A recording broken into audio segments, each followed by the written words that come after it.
perguntas sobre a disponibilidade da palestra em PowerPoint e a resposta é não. Eu não uso PowerPoint. Você pode ter o PDF. Ok? Então, o PDF está disponível no site aqui da UFAM e vocês podem baixar à vontade e não precisa pagar royalties. Ok? Então, vamos agora para o segundo momento de hoje de manhã. E este é um recorte do jornal O Estado de São Paulo, alguns anos atrás, que o empresa, o Grant Thornton, preparando o International Business Report, perguntou a algum dos donos do PIB brasileiro sobre a sustentabilidade do Brasil. E a maioria destes donos do PIB falaram que não. E que o país não se preocupe com questões ambientais. Né? E esta porcentagem de pessoas que diz não está aumentando. Ok? E primeira coisa, você não espera normalmente que o presidente de uma grande empresa brasileira vai ter muita preocupação com sustentabilidade. Okay? Essa é uma coisa muito mais da academia, não é? Então, vamos pensar um pouco sobre esta pergunta. Por que está configurado agora no horizonte para a gente é o colapso. E o Jared Diamond é um cientista norte-americano que acho que ele é um geneticista de micro-organismos, mas ele escreve livros de coisas que são fora da área dele.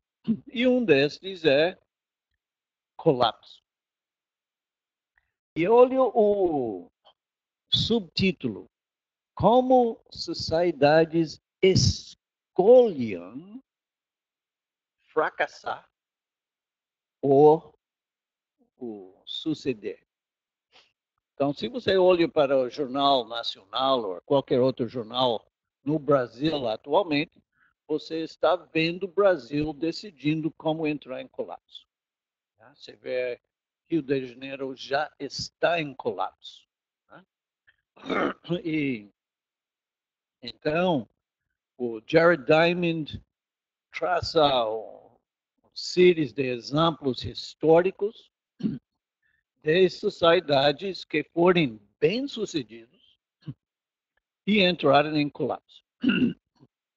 E você pode tomar como situação normal que qualquer sociedade vai entrar em colapso. Igual como qualquer espécie vai ser extinto. Ok? Mas ele mostra dois exemplos de sociedades que estavam na iminência de colapso e tomaram outras decisões. E ambos dessas sociedades são hoje muito ricos. Alemanha e Japão. Okay? Então, esse é um livro que vale a pena ler. E já foi traduzido. Tem PDF pirateado naqueles sites russos. Né? E então, você pode. É uma leitura agradável para o fim de semana de Páscoa, por exemplo. Mas não é somente Jared Diamond que fala de colapso. Um grupo de pesquisadores norte-americanos recentemente fizeram um estudo financiado pela NASA, hein? O NASA é o INPE dos Estados Unidos, né?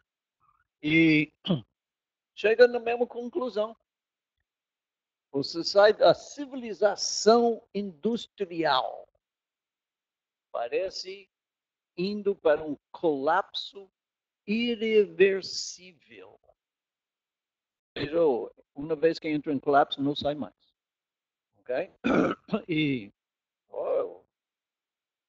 eles têm como um dos principais problemas que vai contribuir, parece, é a inigualdade. As inigualdades sociais e econômicos, especialmente. Ok? E então, insustentabilidade provavelmente é uma palavra que não existe. Né? Mas é essa que nós vamos falar. Nossa pergunta aqui foi sobre sustentabilidade hoje de manhã, né? Vamos acabar com essa de uma vez e falar de insustentabilidade, porque esse é a dilema que nos enfrenta. Nós somos hoje uma sociedade global. Okay? Então, não tem mais uma história de que apenas uma sociedade, como a Mesopotâmia, ou a Ilha de Páscoa, ou outros diferentes sociedades do passado, podem entrar em colapso sozinho. Agora somos uma sociedade global. E o que acontece na Amazônia tem impacto em Europa, em África e na Ásia. Okay? E vice-versa. É? Quando Trump manda um tweet, né? Todo mundo treme. Okay? E então, esse é muito importante lembrar. Então, tudo isso tem a ver com uma coisa chamada de desenvolvimento sustentável. Mas antes de nada, é desenvolvimento. O que é desenvolvimento? É o estágio econômico, social e político de uma comunidade. E é caracterizado por altos índices de rendimentos dos fatores de produção, que são os recursos naturais, o capital e o trabalho. Essa definição, evidentemente, vem de economista, não é? É isso que estamos falando. Desenvolvimento é sobre, antes de mais nada, a economia. Ok? E então, se olha para este, você nem precisa a palavra sustentável. Porque, evidentemente, você não quer um retrocesso do estágio econômico, social ou político de uma comunidade. Não é verdade? Okay? Então, sustentabilidade é uma palavra necessária quando estamos falando de desenvolvimento. Okay? Então, mas pessoas usam essa. E o que é sustentabilidade? É atender às necessidades da geração atual sem comprometer a habilidade de gerações futuras a atender suas necessidades. Vocês certamente têm ouvido dessa definição. E a definição vem da Comissão Mundial sobre Ambiente e Desenvolvimento, também chamado relatório Brundtland, que foi um documento preparatório para a reunião de Rio de Janeiro em 1992. Ok? E muito bonito, né? Muito vago. Não diz nada. Quem é que pensa sobre as gerações futuras? Você pensa sobre seu filho. E se você fica velho, sobre seu neto. E se fica mais velho, seu bisneto. E acabou. E olha lá, você está pensando em sua família. Você não pensa sobre a família dos outros. Né? Somos egoístas. Ok? E sempre fomos. Okay? Não é de hoje que somos influentes.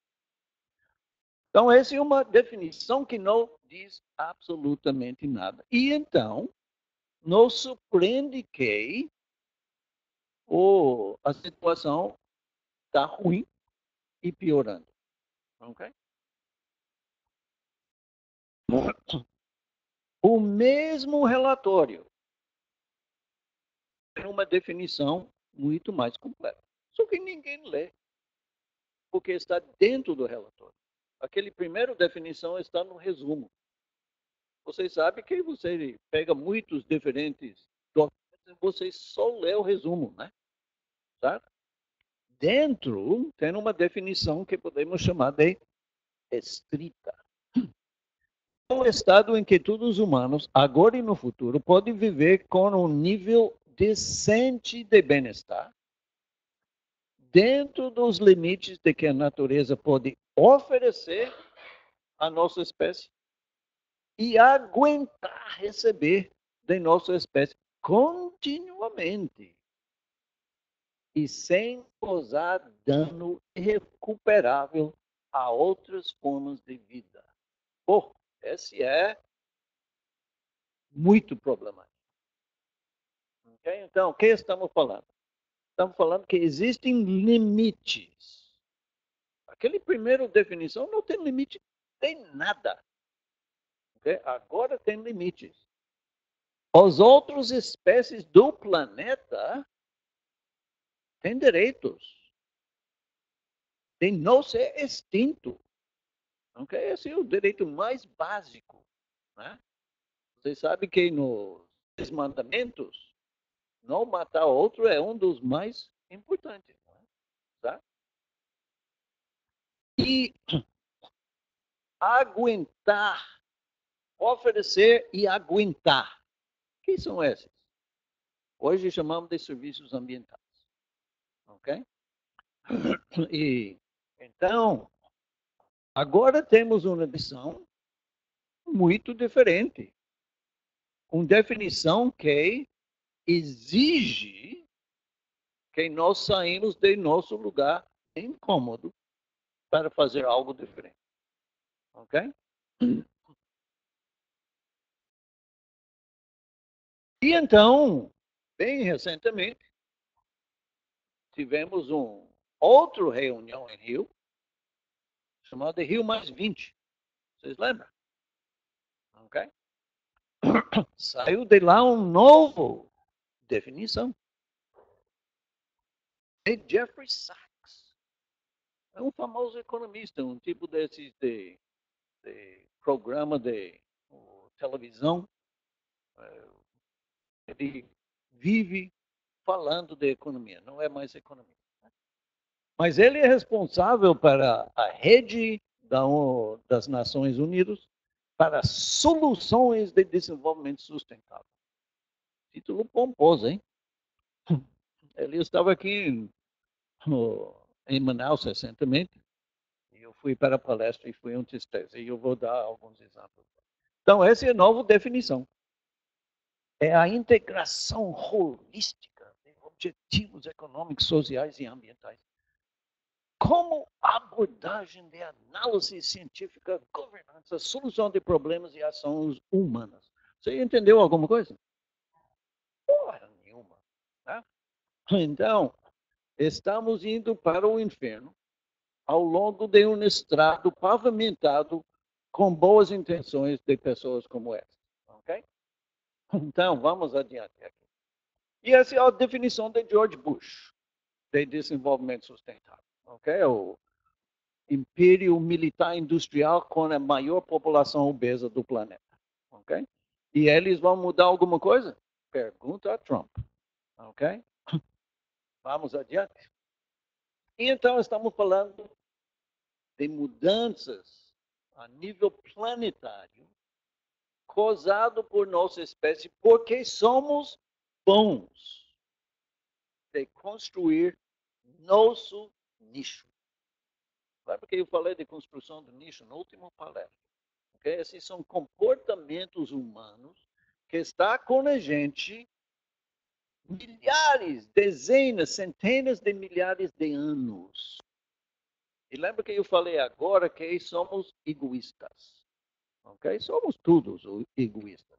Temos um pouco de solidariedade de vez em quando com os outros, mas principalmente pensamos em nós. Né? Ok? E então, porque somos bons nisto, né? Somos bons de ter filhos, somos bons de produzir lixo, somos bons de construir nicho, né? Estamos ocupando cada vez mais espaço no planeta. E podemos olhar para uns seres de curvas. E então, primeiro aqui a população, não é? E como vocês sabem, lembra que eu falei que a curva de crescimento logarítmico é típica da nossa espécie ao longo do Holoceno, né?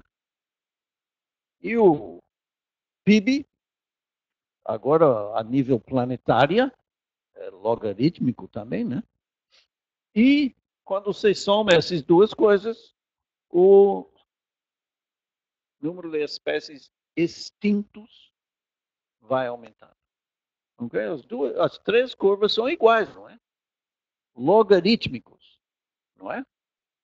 E, então é uma equação muito pequena e muito simples. Mais gente, com mais consumo, igual menos espaço para outras espécies. Então aquela definição de desenvolvimento sustentável estrito, evidentemente, não representa o que está acontecendo no mundo, não é? Vamos passar, por favor?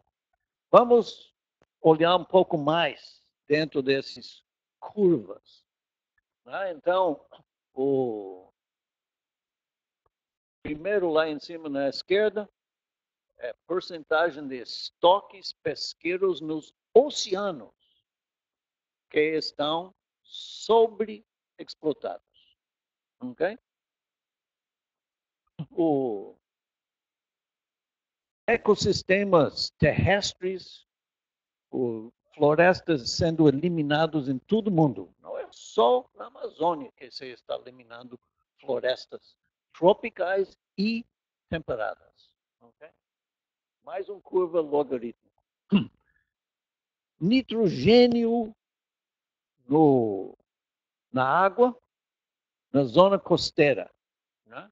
Então, em frente de qualquer rio que drena uma área agrícola, você tem excesso de nitrogênio e fósforo na água, e esse causa zonas de mortalidade de micro-organismos na água. Então, em frente do rio Mississippi, no Golfo de México, por exemplo, tem uma zona de 300 quilômetros, o raio, logo na frente da boca, de oceano morto. Nada vive lá, por causa do excesso de nitrogênio e fósforo. Okay? Porcento de ecossistemas domesticadas. Lembra que eu falei sobre domesticação da paisagem? A domesticação da paisagem é nós tomando mais espaço. E tudo essas quatro curvas ajudam a explicar a extensão de espécies naquela outra curva no centro. Né? E podemos relacionar estes. Esta sequência aqui é porcento de terra domesticado e domesticamos terra para quê? Principalmente para a agricultura. Ok? E vocês lembram, mais recente propaganda de água é pop, tech e tudo? É sobre água. Ok? Olha, água. Ok? Well, e água precisa ser acompanhada de adubo. Ok? E este vai produzir os cultivos que precisam ser transportados. Não é? E onde vão? Vão para McDonald's e Bob's. E agora temos até Burger King aqui em Manaus, não é? Tá? E esse faz que o PIB cresce. E conforme o PIB cresce, precisa ter mais terra. mais água, mais adubo, mais transporte, mais McDonald's, mais PIB. E qualquer político que não faz o PIB crescer vai ser aposentado na próxima eleição. Né? Se não anda. Né? E então, tudo essas mudanças no planeta pode ser considerado nossa pegada ecológica. Ok? Em inglês, o ecological footprint. E você pode visitar esse o link no internet e responder algumas perguntas simples. E aí você vai saber sua pegada ecológica pessoal. E é muito interessante. Se você tem cachorros ou gatos, sua pegada aumenta dramaticamente. Então vamos matar todos os bichos de estimação, não é? Olha lá, é complicado essa história de sustentabilidade. Hein? Então, o que é a pegada ecológica? É somatório de toda a área terrestre e aquática que é bioprodutiva. Então, no superfície terrestre, o deserto não está incluído, ok? É necessário para sustento de uma pessoa ou uma população, ok? E precisa sustentar a pessoa e também precisa absorver os dejeitos, aquele lixo que produzimos, ok? Dado a tecnologia disponível e as práticas de manejo de recursos naturais existentes. Okay? Essa definição lembra um pouco de sustentabilidade de senso estrito? É claro que sim. E não é por acaso. Ok? E estamos falando, já temos estimado a biocapacidade do planeta em aproximadamente 12 bilhões de hectares. Ok? Esse é oceanos, lagos, o rio Amazonas, né? E a zona terrestre. Okay? E alguns anos atrás, a pegada ecológica da nossa espécie foi 18. Opa! Estamos usando mais do que tem disponível. Oh, esse é complicado, hein? E esse é chamado de degradação ambiental. Ok? E, naquela época, já 7 anos atrás, 8 anos atrás, né? Estávamos usando 50% mais do que o planeta pode produzir de forma sustentável. O planeta, hein? Ok? Esses são os outros bichos também, não é? Ok? E essa pegada ecológica, evidentemente, é diferente em cada país. Quanto mais rico um país, maior a pegada. Olha os obesos lá dos Estados Unidos, né? Mas olha, você nunca imaginou um japonês obeso, né? Mas aí está, ok?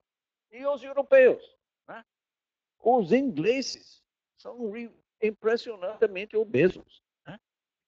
E olha o Brasil. Né?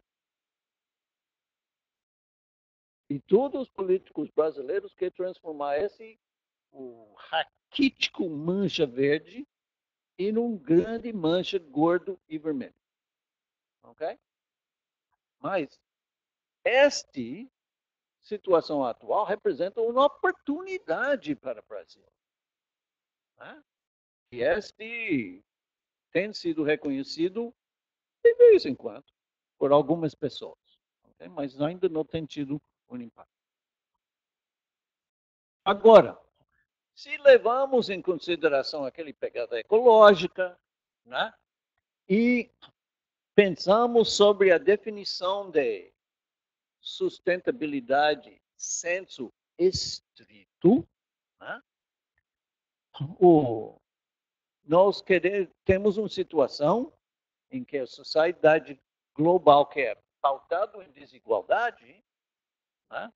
Tem 800 50 milhões de pessoas vivendo na miséria hoje. Pode ser 851 já. Né? E 4 bilhões que não tem nível decente. Então, estamos falando dos menos favorecidos de todos os tipos, inclusive os miseráveis. Né?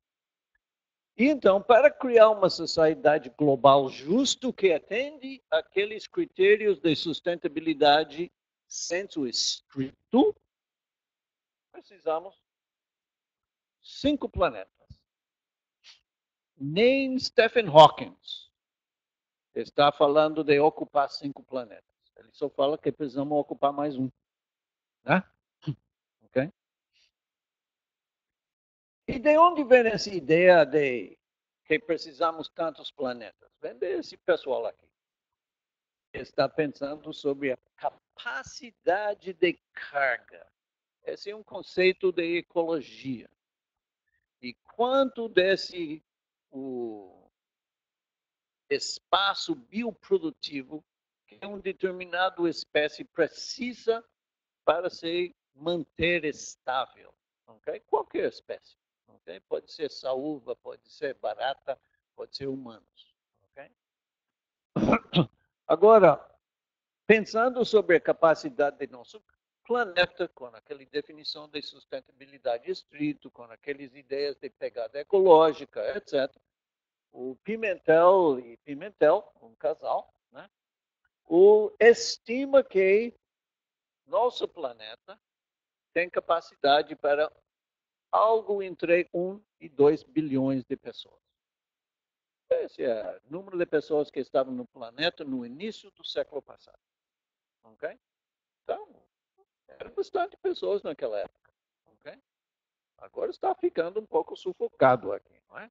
E o número mais recente da ONU é que vamos para 11,2 bilhões no fim deste século. Daqui uns 82 anos. Okay? Então vai ter muito mais gente. Se prepara. Se você gosta do trânsito em Manaus ou em Belém agora, né, fica feliz que é tão pouco congestionado. Né? E então, os pressupostos dessa capacidade de carga de 1 a 2 bilhões é que todos os humanos têm qualidade de vida decente, os serviços ambientais estão grátis e a biodiversidade não tem extinções. E quando eu preparei esse slide, o ONU ainda estava estimando 9,2. Mudou para 11 e eu estive assistindo palestra de um representante da FAO, da Organização de Alimentos e Agricultura, aqui no INPA, o ano passado, no fim do ano passado. 11,2. Eu estou muito atrasado, não é? Eu preparei esse slide já faz uns 5 ou 6 anos. A ONU está me deixando ultrapassado. Né? Agora, a ONU fica fazendo essas projeções, mas lembra que a ONU nada mais é do que a somatório de todos os governos do planeta. E então, os governos do planeta que não estão preocupados. E agora, por que não? Porque eles têm pessoas como Jeffrey Sachs para dar conselho. Né? E Jeffrey Sachs diz que tecnologia vai resolver tudo. Ok? E por que é que vai resolver tudo? Porque o custo da tecnologia está diminuindo. Não é? Tá? E ele deu esses 3 exemplos. Em 1971, você pode colocar 2,4 mil transistores em um chip dentro desse computador. Okay? Em 2011, Intel colocou 5 bilhões. E seu celular certamente tem mais. Okay? Em 1980, tinha apenas 20 mil celulares no planeta inteiro. Hoje tem um celular para cada pessoa. Né? Lembra que cada pessoa inclui tudo aqueles africanos e os índios lá no Alto Rio Negro, né? Ok? Cada pessoa. Ah, eu conheci gente com 3. E cada um com 2 chips, não é? Certo? Aí o genoma humano custou 3 bilhões de dólares para sequenciar no ano 2000. Já em 2013, uma genoma custa 10 mil. Né? Se a economia brasileira não estava quebrada, vocês poderiam sequenciar um bicho aqui no curso de biotech, né? de Bionorte. Né? Tá? E que o Jeffrey Sachs tem a falar sobre aqueles 850 milhões de pessoas miseráveis? Aqueles que não têm celular. Quem não tem não sabe nem o que é um chip. Né? E que, evidentemente, tem a mesma sequência que nós. Né? Mas não são favorecidos. Né? Jeffrey não diz nada. Agora, o pegada ecológica vem de uma equação bem simples. Em 1971, no mesmo ano que dava para colocar 2.400 transistores em um chip, Paul Ehrlich e John Holdren escreveram um pequeno artigo em Science. E eles escreveram sobre o impacto do crescimento da população humana. E olha a equação. Lembra aquela equação de Einstein, não é? Que é a base do relatividade, não é? É bacana ter uma equação simples como essa, não é? Tá? E o que diz? Que o impacto é igual à população multiplicado pelo consumo, multiplicado pela tecnologia. Essa é uma equação multiplicativa, que ajuda a entender as curvas logarítmicas que estávamos vendo antes. E essa é a base da pegada ecológica. Ok? E então, desenvolvimento, antes de mais nada, é sobre decisões. Lembra aquele livro de Jared Diamond? Como sociedades escolhem a fracassar ou suceder. Não é? Não é uma questão de decisões. Então, colocando aquela equação em sua cabeça, como reduzir a taxa de natalidade antes de que a taxa de mortalidade resolve para a gente? Okay? Ou seja, vamos tomar uma decisão aqui. Se não fazemos nada, que é uma decisão também, né? Vamos entrar em colapso. E esse quer dizer que um montão de gente vai morrer. Ok? De onde vem comida? No supermercado, não é? Ok? Então, vocês que compram sua comida no supermercado, você não sabe produzir alimentos. Eu não sei como. Eu trabalhei no pesquisa agropecuária para 30 anos, antes de virar um xiita. Né? E eu não sei, né, resolver. Se o supermercado fecha amanhã, eu morro daqui uns 2 semanas. Okay? E vocês também vão morrer junto comigo. Ok? Tá certo? Essa é chamada de taxa de mortalidade resolvendo para a gente. Ok? Porque nós não tomamos uma decisão. Como reduzir consumo em uma sociedade consumista? Liga a televisão, liga o rádio, deixa o seu celular ligado e chega a propaganda. E a propaganda diz o quê? Compra, compra, compra, compra. Okay? Como reduzir as tecnologias nocivas quando todos querem as novidades e as facilidades? Seu celular é tóxico. Você precisa se livrar dele com muito cuidado quando você quer trocar de celular. Okay? Qualquer coisa eletrônica, quase tudo de nossas tecnologias são mais ou menos tóxicos. Ok? Então, precisamos tomar muito cuidado. E raramente tomamos cuidado. Ok? Jogamos no lixo. Não é? Ok? E então, nossa sociedade, lembra aquele... Né? E lembra aquele curva logarítmico? Né? Nossa sociedade considera que o crescimento de cada um desses itens da equação de impacto é imprescindível. Você sabe que alguns dos países europeus agora estão passando pela transição populacional. E a população do país não está mais crescendo. E eles não sabem o que fazer.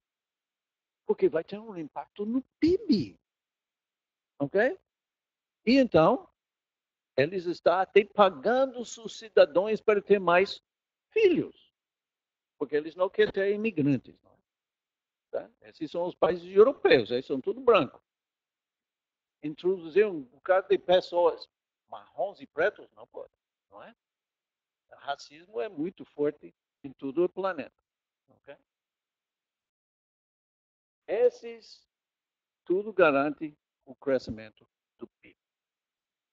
Okay? Lembra que eu falei, qualquer governante que não faz o PIB crescer não vai ser mais eleito. Okay? Esse é o nosso sistema democrático. Não é? E então, como mudar de rumo? Lembra que humanos são preguiçosos também. Não é?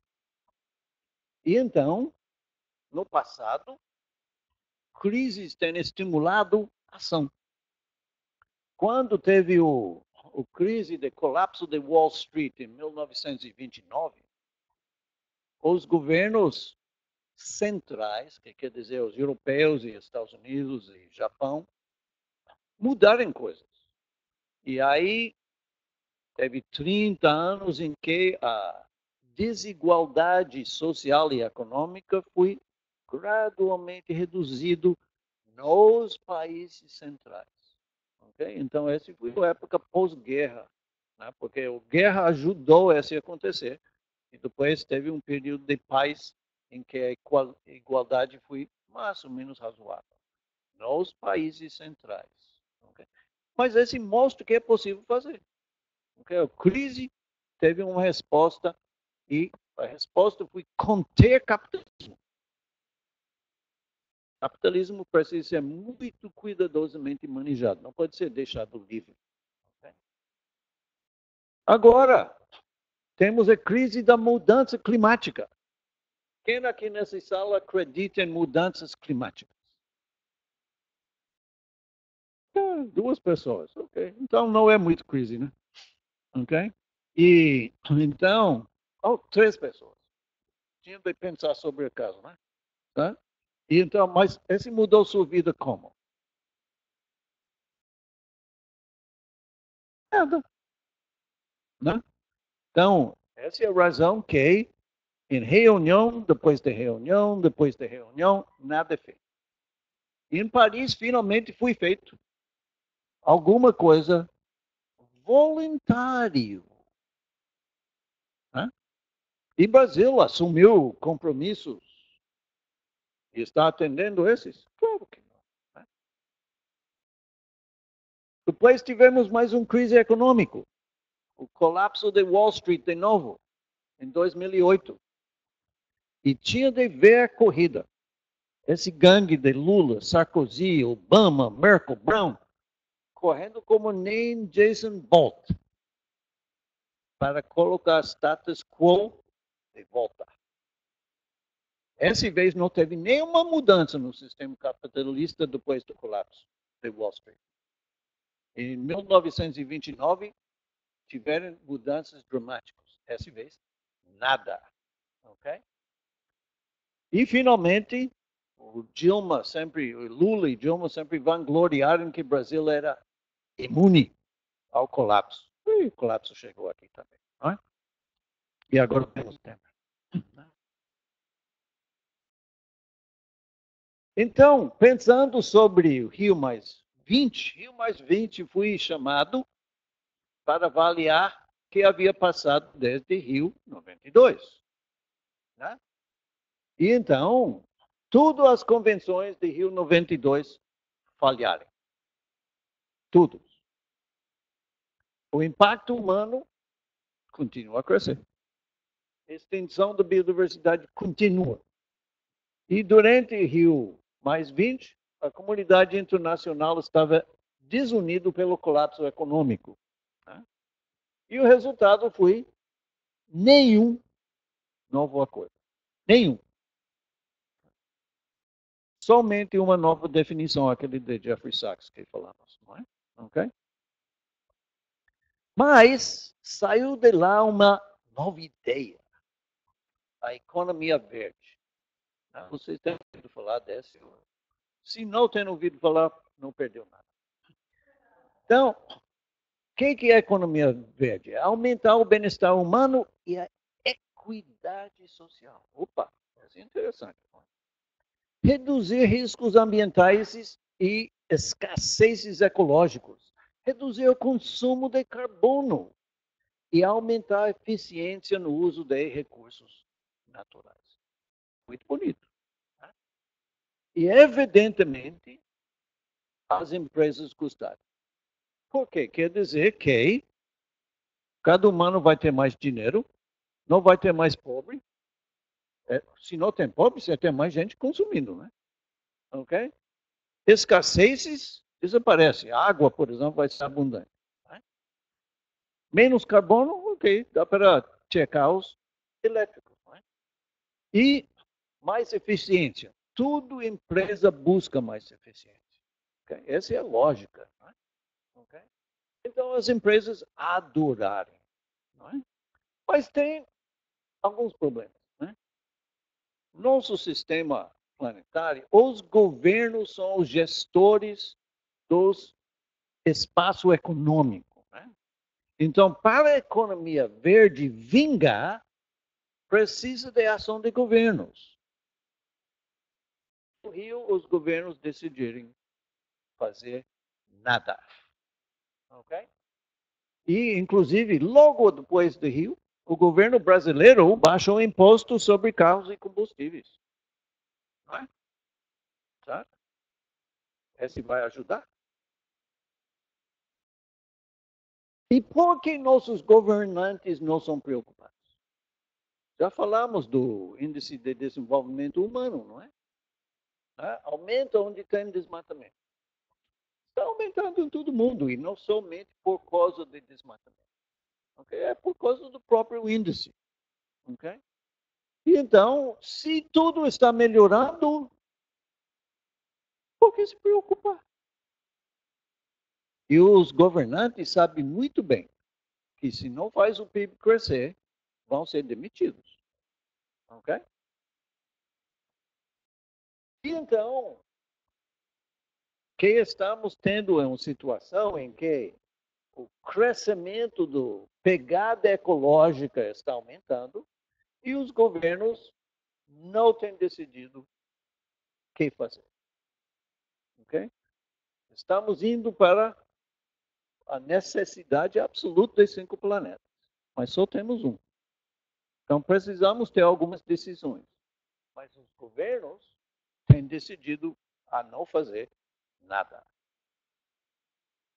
E então, o colapso. Então, nosso século agora é o crítico. Né? Não é à toa que o colapso está virando um assunto de corriqueiro. Né? E então, Immanuel Wallerstein é um sociologista, ou talvez o sociologista mais importante do século passado, porque ele desenvolveu metodologia para analisar o sistema global. Porque antes as pessoas analisavam pedacinhos do sistema. Mas com Wallerstein vem a metodologia para ver todo o sistema. E ele analisa o sistema político e econômico mundial. E para ele tem algumas tensões internas insustentáveis. O crescimento econômico contínuo é o pressuposto. Você lembra que o Lula falava de crescimento econômico sustentável? Aliás, qualquer presidente fala sobre isso, né? Porque não sabe. Desigualdades socioeconômicas estão crescendo. Okay? Sempre que a economia, qualquer economia, entra em um momento de problema, aumenta a desigualdade. E quando a economia começa a crescer de novo, nem sempre a desigualdade diminui. Não é? Os serviços ambientais estão degradando. Aqueles serviços que os pobres dependem desses serviços para sua sobrevivência. Eles não podem pagar. Se fica mais quente, nós ricos compramos um novo ar-condicionado. É? Mas o pobre não. Não consegue nem comprar um ventilador. Não é? Então, concorrência para recursos naturais está aumentando. Tá? Por que China está comprando cada vez mais do Brasil e da África? Para ter os recursos naturais. Okay? Então, China está investindo cada vez mais no Brasil para ter acesso a nossos recursos naturais. Quando os chineses começam a gostar de picanha, nós não vamos comer picanha mais aqui no Brasil. Okay? Então, se prepara. Porque o governo brasileiro está querendo aumentar nossas exportações de carne para a China. Né? Se não mandamos o picanha, estamos salvos. Mas uma vez que eles descobrem. E o colapso do sistema, para um sociologista, o colapso vem daqui uns 32 anos. Esse é um sociologista. Vamos agora ver uns cientistas naturais. E vocês tudo têm ouvido falar do IPCC, o Painel Intergovernamental de Mudanças Climáticas, não é? E esse foram aquelas reuniões internacionais que eu mencionei. Copenhague, Durban, Rio, Paris, não é? E o IPCC tem um montão de gente trabalhando com modelos para prever o clima do futuro.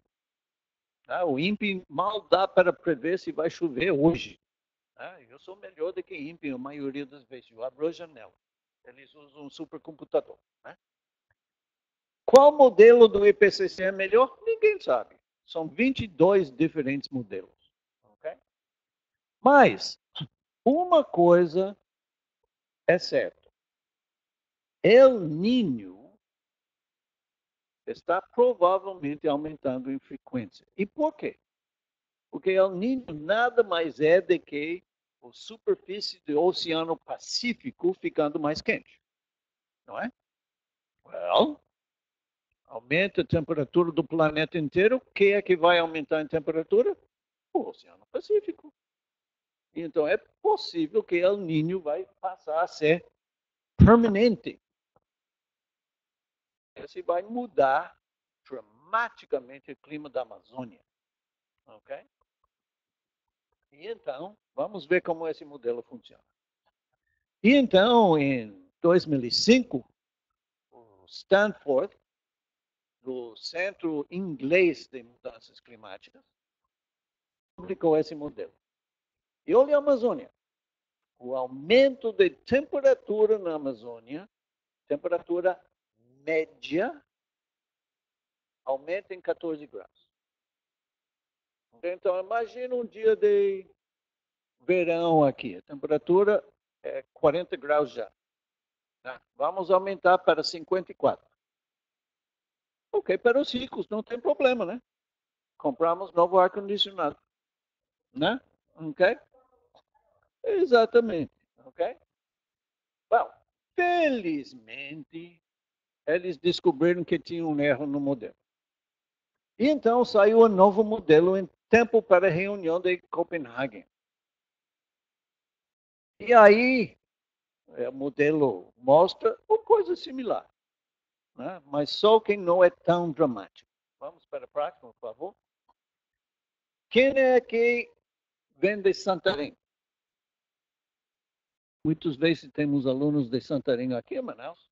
Certamente tem de Santarém lá em Belém, no Bio Norte em Belém, né?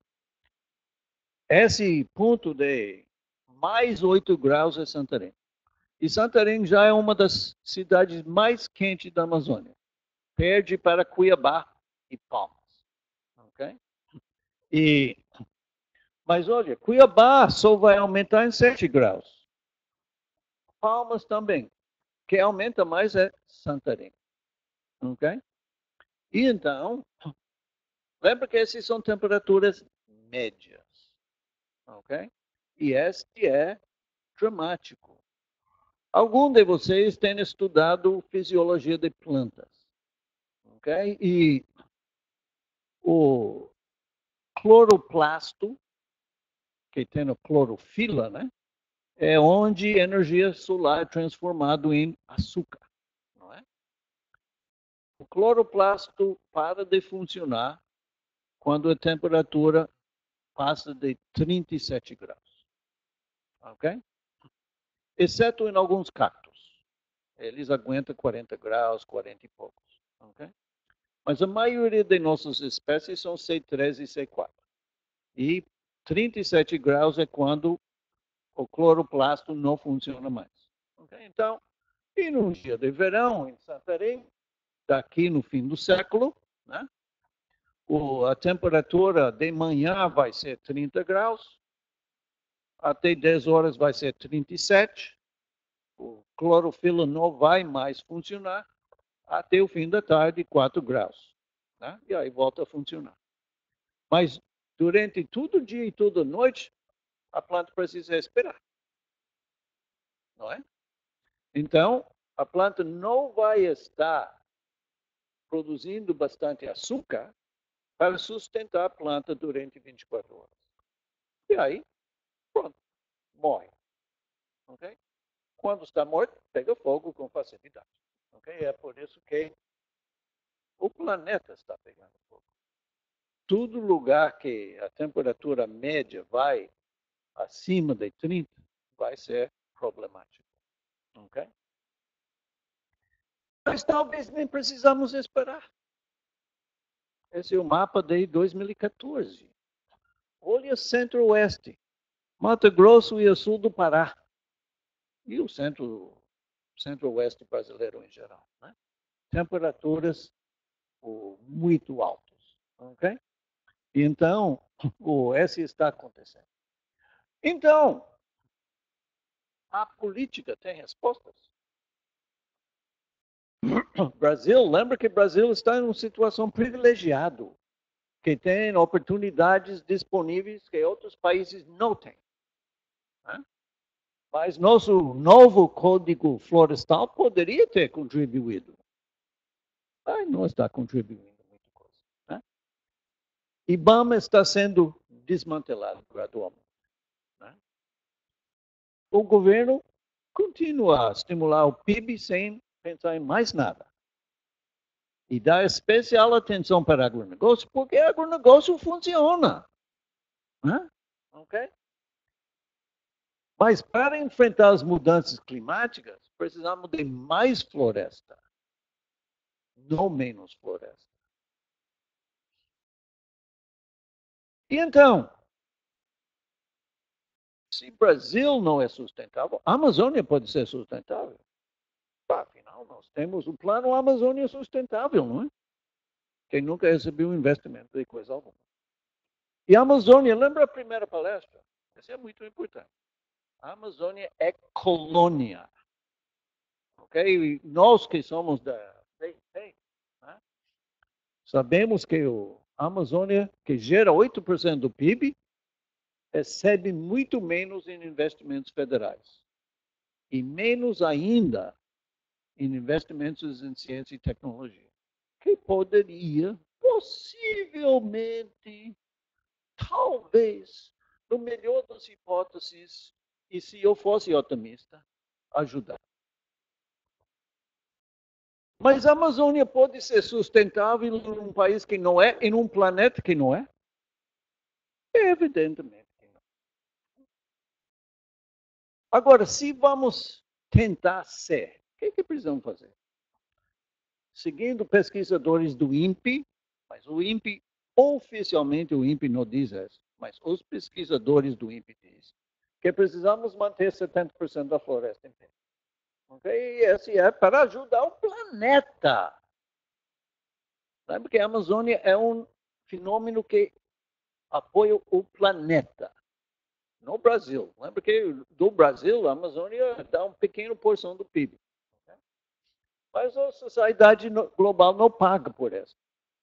Né? Somente Noruega. E sabe por que Noruega paga? Porque Noruega é dono daquela empresa Hydro, que acabou de despejar um montão de resíduos em Barcarena. Ok? Então, eles estavam pagando,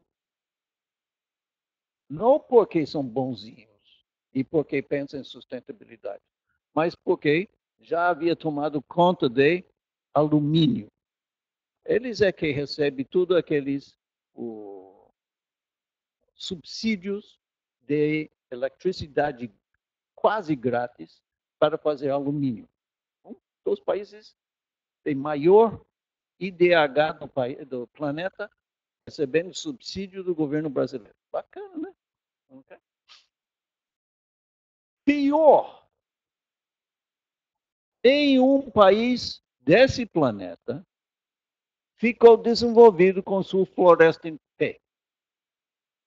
Nós não sabemos fazer isso. Os índios, como vocês lembram do primeiro palestra, sabiam fazer. Okay? Mas nós, modernos, mundiais, nós não sabemos. Nós, da sociedade global, somos homo agrícolas. Lembra que a agricultura é diferente. Né? E quem aqui que não gosta de picanha e uma cervejinha? Não é? Sabe? E então, né? A maioria de vocês vão sair deste palestra e vão para suas festas de Páscoa, né? E vai comer um carnito que talvez não seja uma picanha, né? Mas, né? Ninguém vai deixar de lado a cerveja, ok? Tá? Agora, então, acabamos de descartar os políticos. Então, ciência e tecnologia, será que resolve? Né? Lembra que nossa academia sempre diz que ciência e tecnologia é a solução. Lembra que Jeffrey Sachs falou que tecnologia é a solução. E vocês não gostaram muito dos exemplos de Jeffrey Sachs. Ok? Vamos pensar numa coisa. Né? Quando a sociedade moderna não sabe o que fazer, chama o cientista. É mesmo que não vai escutar, né? Tá? Mas vamos pensar bem. Ciência e tecnologia é associado ao capital. O crescimento da academia é um fenômeno que vem da Revolução Industrial da Europa, dos anos 1750 em diante. Quem financia ciência e tecnologia? Né? Até início do século XX, foram os ricos privados. E depois os governos começam a entrar. Mas quem decide o que acontece nos governos? Os ricos. Okay? Então, ciência e tecnologia é associado ao capital. E o capital está interessado no consumo, para ter o acúmulo de capital, não é? Okay? E olha essa definição de desenvolvimento sustentável que vem dos empresários. Eles são realistas. Desenvolvimento sustentável é a meta ilusória de fazer decisões e executar programas e projetos em uma forma a maximizar benefícios ao meio ambiente e humanos, suas culturas e comunidades, mas precisa manter a viabilidade financeira. Okay? Ou seja, precisa ter mais crescimento. Okay? E então, Aqui no Brasil temos ciência e tecnologia até para inclusão social. Não é?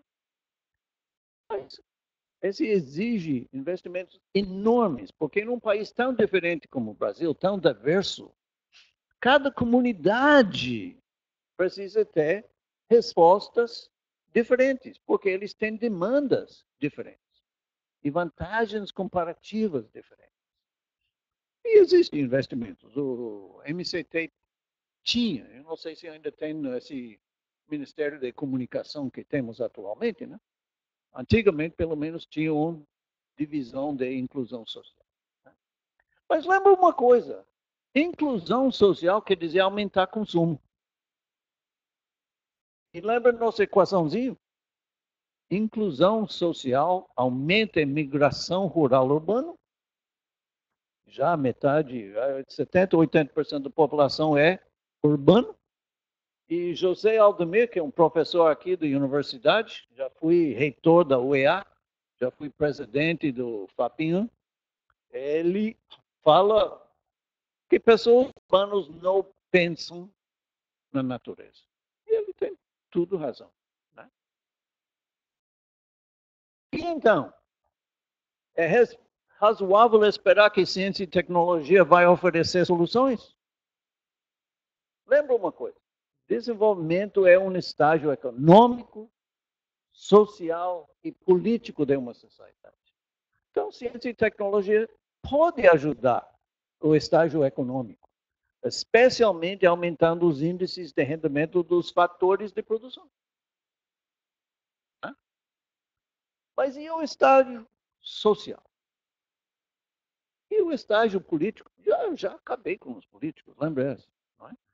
Depende de nós, do social. Né?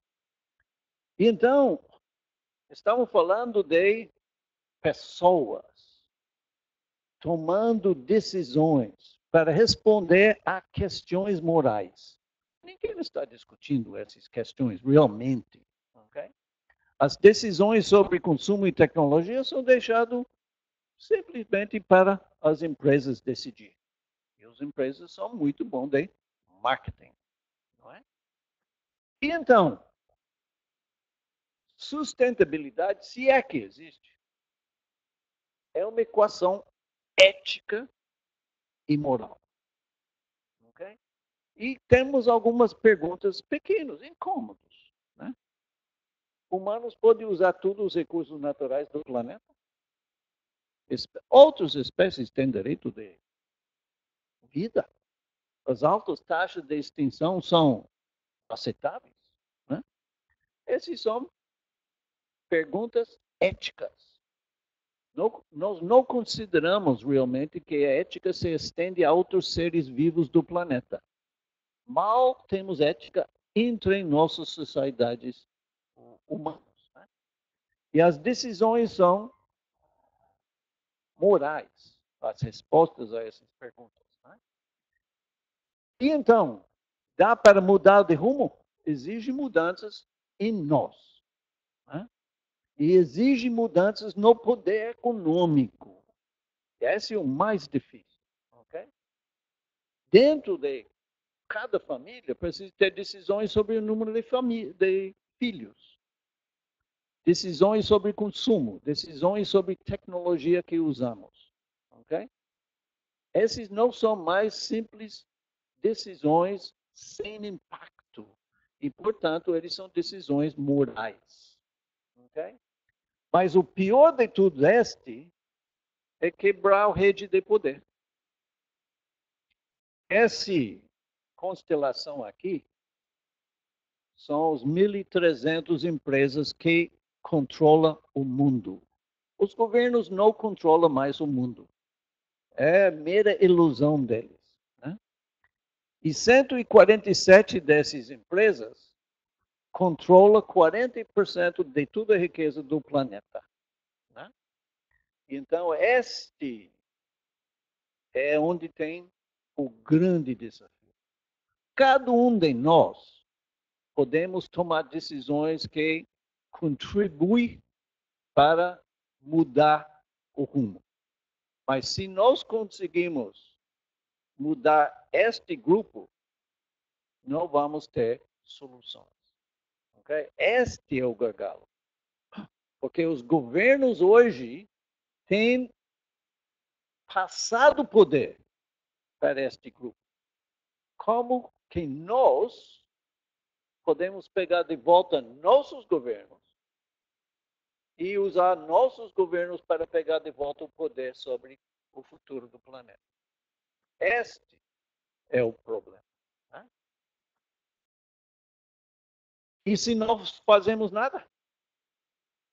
Esse é o futuro da Amazônia. Né? Mesmo se aquele figura de Stanford é errado, né? O último árvore vai morrer em pé em 2010.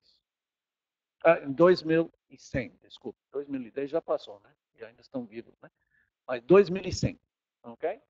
E então, temos líderes fantásticos, né?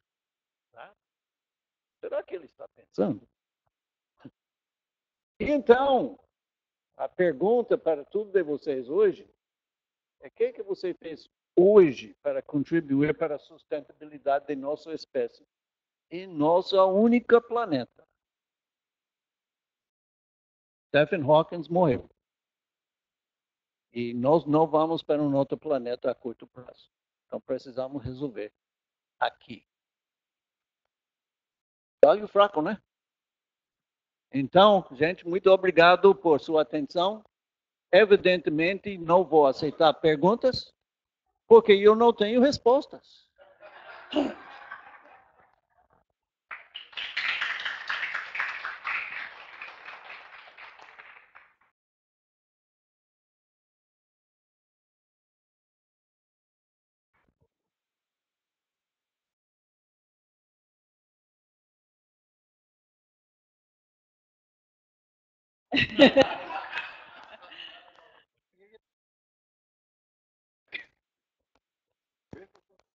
Resposta, alguém?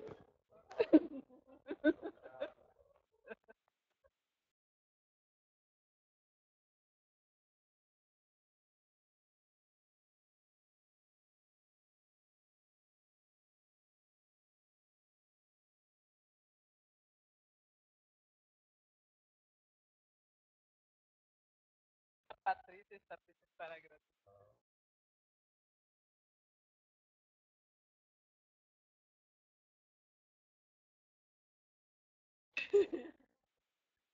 Okay.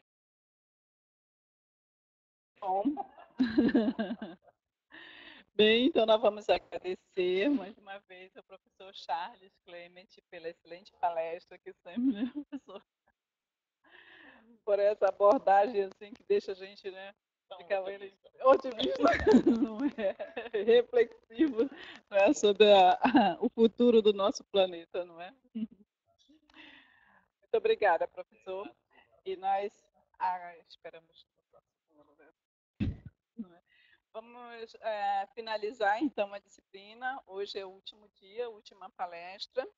Né? Até o próximo ano, com o professor Charles Clement novamente.